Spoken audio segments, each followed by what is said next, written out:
OTB Sports is here in a very snowy County Antrim in partnership with AIB, proud sponsors of the football, hurling and camogie All-Ireland Club Championships. Check out #TheToughest for more. Today we're chatting to Róisín McCormick of Loughgiel Shamrocks. They're 9-in-a-row champions here in Antrim. They went on to win their first Ulster title since 2015, overcoming their rival Loughgiel, and they went on to their first ever All-Ireland final in Croke Park.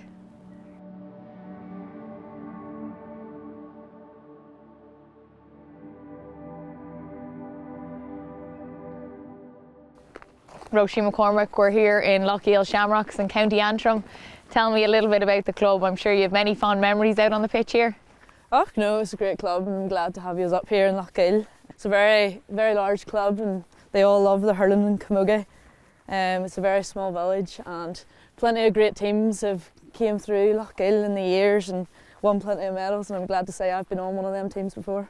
Loughgiel Shamrocks, it's very much a hurling and camogie club. There's no football here at all, Róisín? No, there actually used to be football plenty of years ago, but our senior hurling team had won the All-Ireland a few years around that, and they had ended up opting to go for the hurling area, and we've been very successful ever since, so we've never went back into the Gaelic football. And did you ever play it at all? I did one training session over in a neighbouring club, Glenravel, and just knew it wasn't for me, so I came straight back and got the hurl back into my hand. Sometimes that's why probably clubs are so successful, when they just concentrate on one code. I'd say that's why Loughgiel is so successful. There is plenty of other clubs out there that are dual clubs and they have plenty of success, but we've focused mainly on hurling and camogie the last few years, and plenty of medals has came in since, so why would you change something that isn't broken? That's it. And do you remember the first time that you picked up a hurl? It was my mother and father, obviously big hurling and camogie lovers, had me at the pitch straight away. They took a lot of underage teams when I was younger. I think my sister was heading to under-6 training and I was there. I think I was maybe 4 at the time, and Mummy and Daddy had me at the pitch with a hurl, tapping around with them. So that was me introduced very early. And tell me a little bit about the team as a whole and the girls, what it's like, the crack with all of you. The girls are a great bunch, actually. I'm glad to be in a team with such powerful girls now. A lot of them have been my role models the whole way up through underage camogie.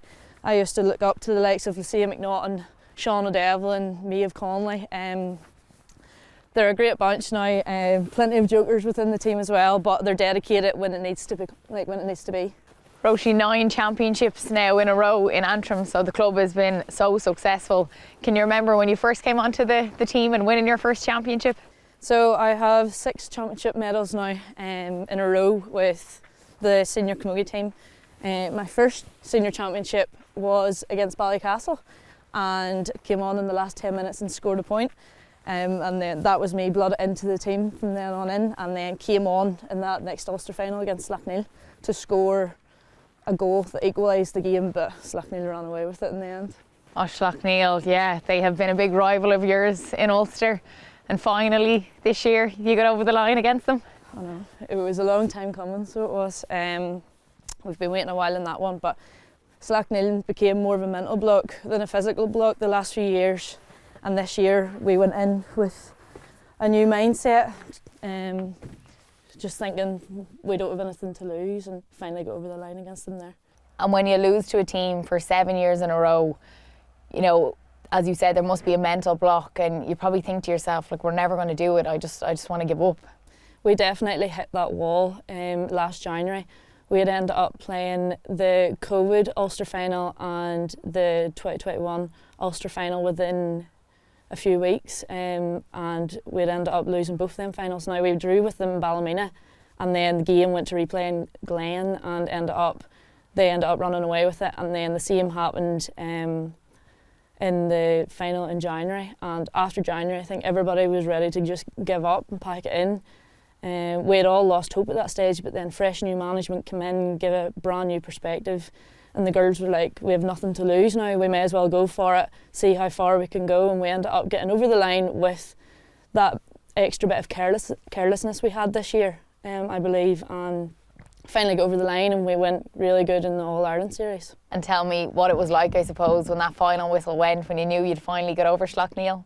It took a while to sink in, I must say, but it was just a sense of achievement finally after so many years, but also relief of finally getting over that line against Loughgiel and being able to go on into the All-Ireland series.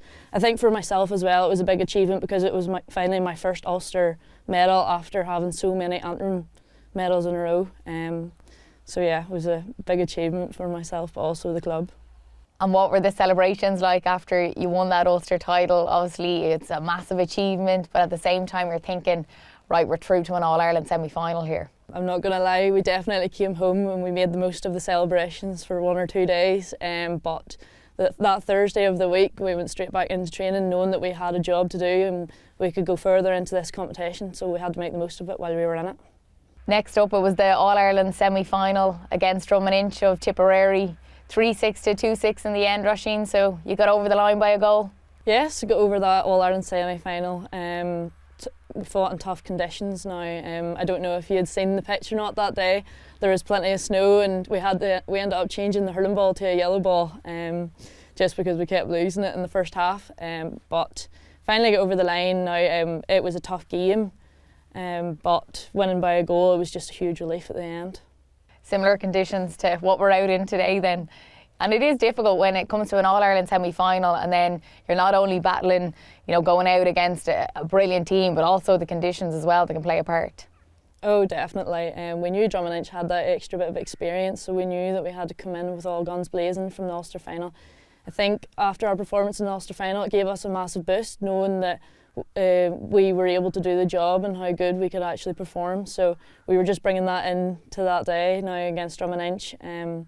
Obviously the conditions made us worry a wee bit before the game, and we were told before the game that they didn't know if it was going to go ahead or not because the pitch was a wee bit frozen, but thankfully it went ahead and we were able to perform on the day and we got over Róisín to get into the All-Ireland final. And all preparations then went into the All-Ireland final. Loughgiel Shamrocks were going to Croke Park. So that was a massive relief now.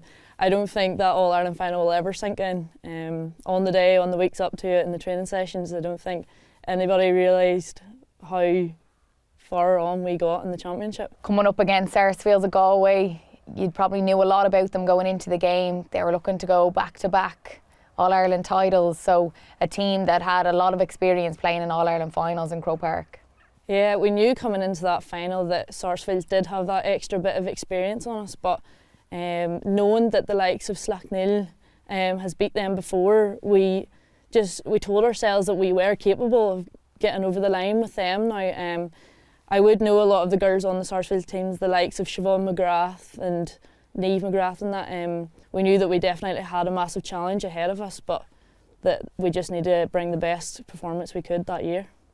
And you went in 1-6 apiece at half time? Yeah, and we knew once we arrived into the change rooms that we had done a good job in that first half now.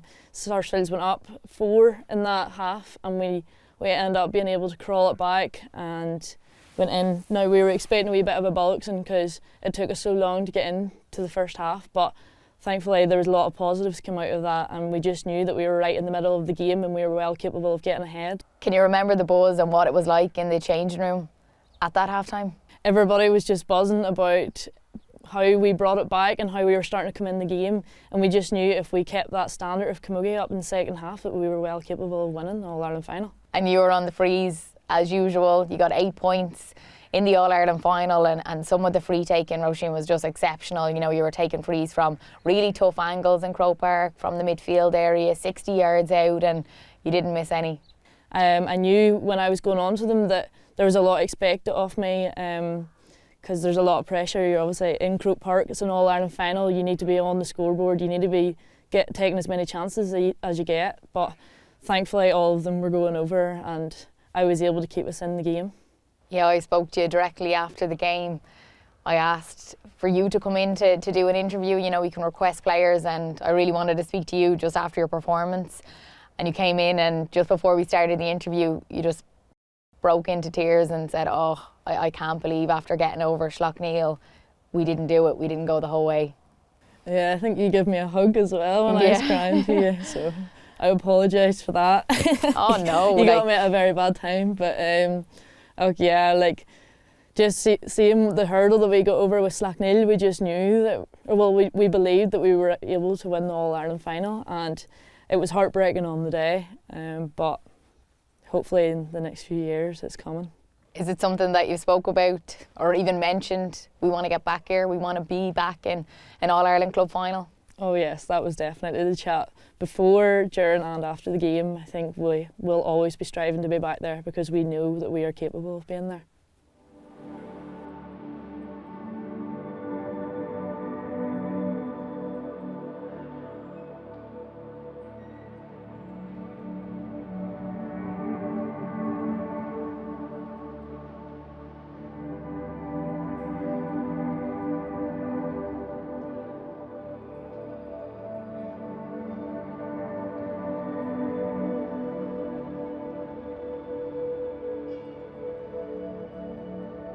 Okay, so this is our changing rooms at Loughgiel Shamrocks, Father Haley Park.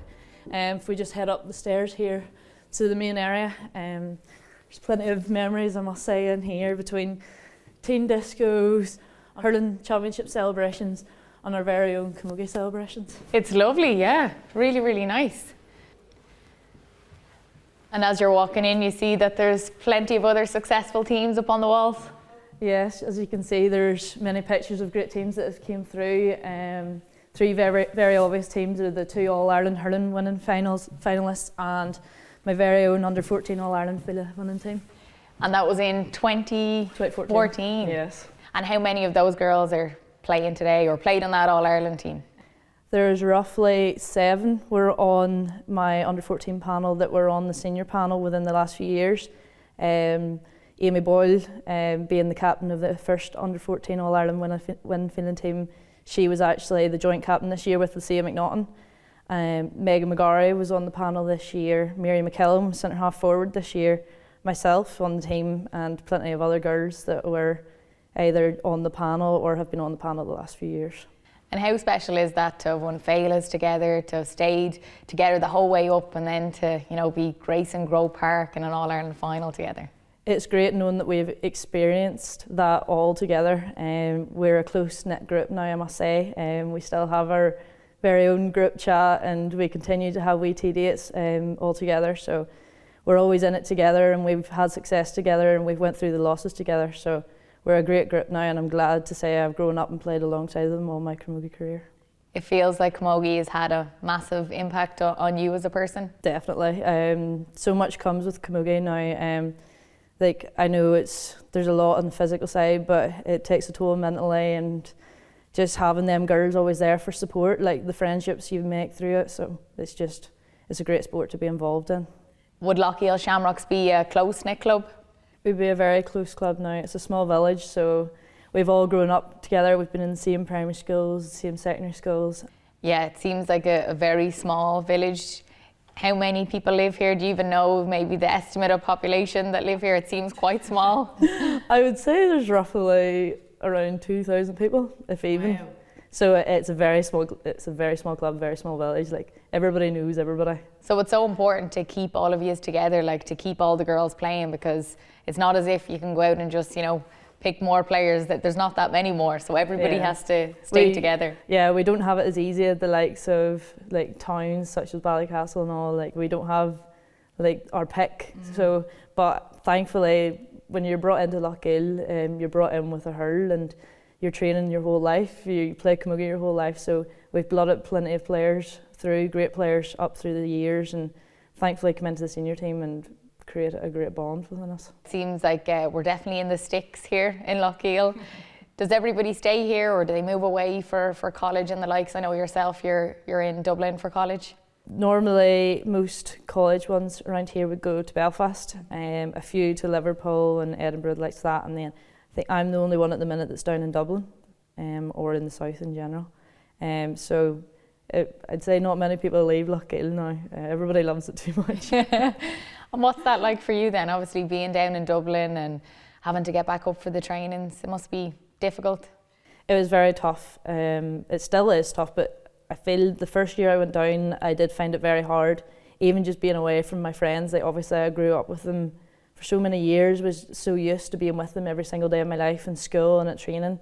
And just moving to Dublin really changed, like turned my life upside down, never seeing them.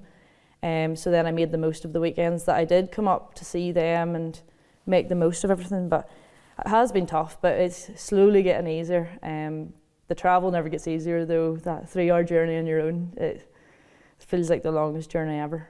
3 hours, that's, yeah, quite the trip. Obviously one way, 3 hours back as well. So yeah, it's tough going.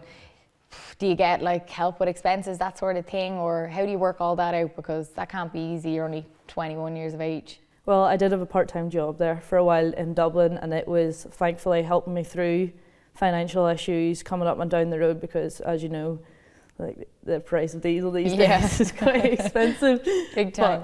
But coming up to the All-Ireland run there, I actually had packed in the job because I wanted to be up here for training. So I was trying to do uni as much as possible online, and was up here quite a lot just so I could be there like among the girls and all. I felt like I was missing out a lot when I was down in Dublin.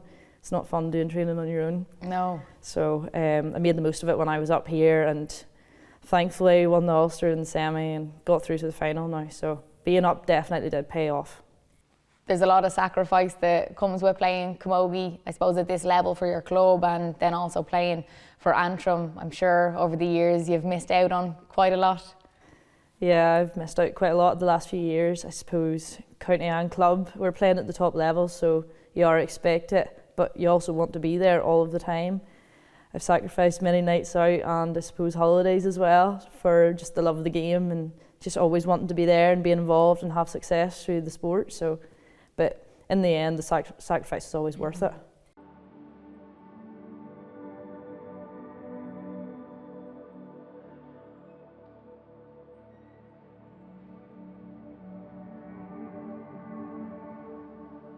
Róisín, we're here in Loughgiel village. It's quite small, there's not much going on. Oh no, it's a very small village, but a lot does come out of it. And the full forward line in that Antrim team, they would all be from Loughgiel Shamrocks? Yes, that full forward line consisted of me, Christine Lavery and Katrine Dobbin.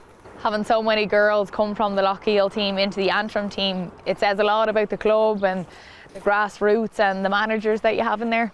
Yes, we were all brought up through the club with great managers. I must say a wee credit note to Doc McFadden and Johnny Campbell, who were involved with our senior camogiers this year. Both of them have an All-Ireland Senior Hurling medal under the belt. Johnny Campbell being the captain of that team and Doc McFadden being a key midfielder of that year, with 2 great performances put in by Croke Park. So wow, and like you seeing that and the girls knowing that they went on to achieve that, that sort of drives you as well to know it's possible. Seeing them being able to go on and win an All-Ireland with the club was great, and they give us the belief and the determination that we could go on and get to that level and play at that level and hopefully win at that level. Like playing with Antrim, was that always the goal? You know, growing up you wanted to play for your county?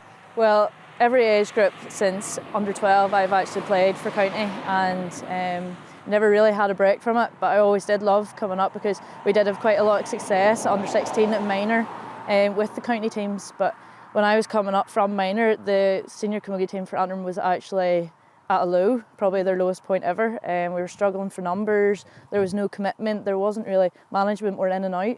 But the introduction of Elaine Dowds, Shane Elliott, Joe Passmore, Brian Kearney, them being introduced into the system really changed everything around, and now we have 2 All-Ireland medals. It's great to see over the last number of years the growth in Antrim within camogie and hurling. You know, you're competing now at senior level with the Antrim camogie team, and you've won 2 All-Irelands, the junior and the intermediate. Do you feel that growth within the team? Yes, the growth's definitely coming within Antrim, and I'd say the whole county loves to see it now. Within the hurling, camogie and Gaelic football, Antrim GA is on the rise. I suppose the new introduction of sponsorship and management within the Antrim setup has definitely made the difference within the Antrim intermediates and Antrim junior teams in the All-Ireland winning series. So I think they had the biggest influence within our success in the county, and hopefully that continues within the next few years. What does hurling and camogie mean to the people of Loughgiel? It means everything. Every child, every adult in Loughgiel are walking around with a hurl in their hands. They're always down at the pitch. It's the heart and soul of Loughgiel. So when you grew up here, that was all you ever did? Training in the evening, school in the morning. Training in the evening, school in the morning. We're standing here in the middle of Loughgiel. You'd blink and you'd miss it. Yes, it is quite a small village. There's one road in of it and one road out of it. But we're standing here at the top of the Loch Road, right in front of the chapel, in our very own shop, and the famous Pound. There's been plenty of celebrations held in there, I must say. So the Pound is the one pub here in the village? There's a pub, the Glen Bar, it's more so in the countryside, but in Loughgiel the Pound is the main pub, yes. So this is where you would go after any of the victories? Every single victory has been celebrated in the Pound many a times. And there's so many young boys and girls within the club that really look up to you now as, you know, a club hero. How do you feel about that?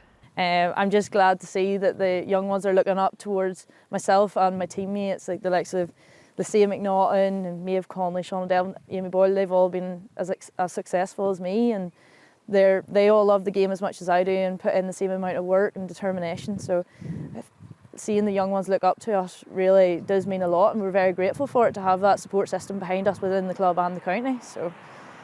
And it'd be amazing to see those young players coming up and going on to achieve what you've achieved, to play in Croke Park with the club. Well, hopefully in the next few years plenty of success comes within their reins anyways. I'd love to see the underage achieving, and hopefully they'll bring it up through into the senior ranks in the next few years.